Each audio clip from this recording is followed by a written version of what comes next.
My name is Robert with Sabo Woodworks, and here's the update video on how my DIY squat rack is holding up and considerations for improvement. This is not a build video. I'll show my home gym setup, some of the equipment I use, and what I found useful. Maybe you'll find some tips here as well. I use my garage as a workshop, so I needed something that could stay out of the way and also be highly functional when I need it. When closed up, this whole rig takes up less than a foot of space from the wall, including the weight cabinet. When open, it takes barely over 2 feet, leaving just enough room for a spotter. The wall I painted with interior paint I had lying around to add a little extra flair. As you can see, my build isn't perfect. I'm breaking the woodworker's rule here by pointing out my mistakes. However, I think this is a good exception to that rule to show that this still works despite it not being absolutely perfect. And here, I accidentally cut the wrong side of the post. The fat no is a reminder to not use that side to assemble with. The first question everyone has while looking at these builds is, how much weight can it hold? As a strength test, I put all my weight on the bar, so that's a 45-pound bar, 255 pounds of weights, my own body weight of 201 pounds, while gripping a 50-pound concrete weight between my legs.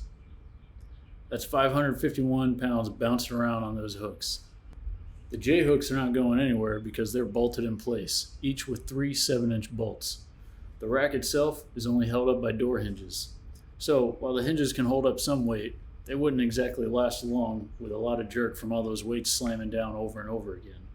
The rack gets a lot of its support from the ground.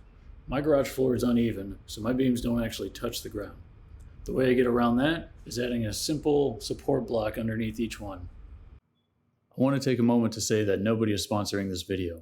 I'm mentioning what I have used only as a reference for what can be done with this setup.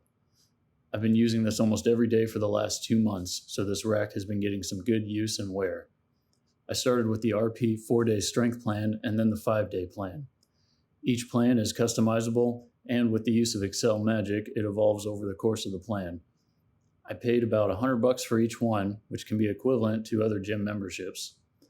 I highly recommend checking them out if you're having trouble creating your own routines like I was. Once I finish this program, I'll be doing some more detailed form, mobility, and strength work through Adapt, based in Charlottesville, Virginia. Disclaimer here, my brother is one of the coaches, and again, they are not sponsoring this video. They target student athletes and also work with adults in local and distance programs. So they're in Virginia, and I'm in the greatest country in the United States of America, and it still works. Their programs are very personalized to fit your lifestyle, strengths, limitations, and your actual equipment set. I won't be asked to do lat pull-downs because I don't have that set up, but they can help me get creative and identify ways to work through the same muscle groups. I started this whole setup with concrete weights because I had a hard time finding a good plate set that also didn't cost 5 times as much as it should have. I found someone local selling a 300-pound cap set, including the bar. This was a great start, however, having used higher quality bars in the past, I kept searching for one so I could scratch that itch. Eventually, I came across Texas Power Bars. I'm an amateur lifter, but I can tell you that there's a significant difference with this bar. Grip is much better, and it's clearly a higher quality bar from the feel of it. I'm pretty happy with it. Since I started acquiring more and more stuff, I decided to build a weight cabinet. If you're interested in that build process or the plans, check out the video for the Low Pro High Fun Wab Cab. The cabinet holds my entire set of plates plus both bars, and I can write on it. Let's get into some modifications. Please make mods to this and share them in the comments or email me if you're looking to bounce an idea around. One viewer came up with the idea of swapping out J-hooks with bars. I think it's a great idea, and if you decide to do that, personally, I would swap out those 2x4 vertical beams with 4x4s.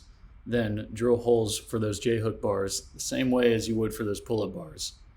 This would be a great way to allow for safety bars. You could make yourself a sit-up bar by doing the same process for the pull-up bar, except on the bottom of the beams instead.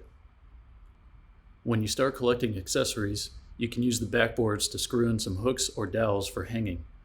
I was going to put all my bands on here, but I moved them to the Wab Cab instead. Some problems can be solved with very simple solutions. In this case, my uneven garage floor was solved by platforms. I glued some pieces of scrap together in a very crude way, meaning not sanded, finished, or trimmed, to create a level surface for myself when doing deadlifts, squats, and other lifts. I even took a piece of scrap and marked it with tape to be the shorty step up, to give that extra little bit to get the bar off for somebody short. The tape on these platforms has the added bonus to help line up your feet. Last but certainly not least, here are some safety considerations. Please, please, please do not sacrifice safety for gains. Give yourself a peace of mind and spend the extra dollar or two and take the extra minute to ensure the safety of you and others who may use it. Inspect everything before use. Make sure bolts aren't coming loose and the sides aren't falling off. So far, I haven't had to retighten or replace any part of this, and that's after 2 months of training. When you can, grab a spotter. There's no shaming having that safety net, and in fact, it can be very beneficial mentally to allowing yourself to do that extra rep. If you decide to make concrete weights, you can get away with just concrete for small weights, but when you start getting up to large or even medium-sized plates, you'll want to add rebar to help strengthen them. Without it, you run the risk of weights falling apart while using them. It would give a whole new meaning to the skull crusher exercise. I started to see some cracks in mine early on and decided not to rely on them because I did not put any rebar in them. So that's my 2-month update since building this. You can see the build video for details on how I put this together, and you can support this channel by downloading the plans from my website. If you're interested in some of the equipment that I have, I put links for some of it down in the description. If you like this video or other woodworking videos, I encourage you to subscribe to the channel for more like it.